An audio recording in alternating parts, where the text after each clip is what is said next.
you were told to lose weight as a teen for a competition, which triggered a more unhealthy relationship with food. I myself dealt with an eating disorder, and in the documentary, you even say like guys don't talk about it. No, a lot.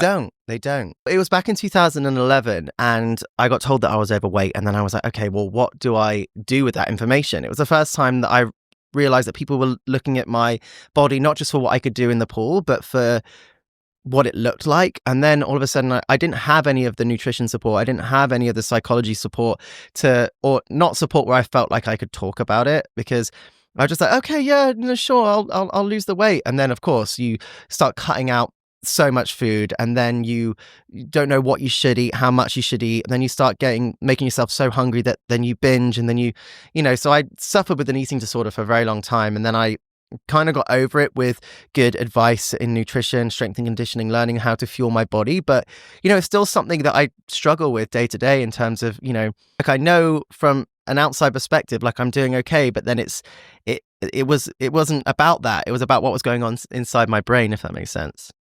1,000%, because that's exactly it. People will look at someone and be like, how can they they're fine because X, Y, and Z. And it's like, no, it's not about that. Yeah, but it's awful when you're going through it, because there's nothing that you can do, even though you could look at yourself like and be like, I'm doing all right. But then like there's still part of you like, oh yeah, but that voice that said, yeah, but I think that's like the trademark of that little voice in the head. Be like, I look good. Yeah, but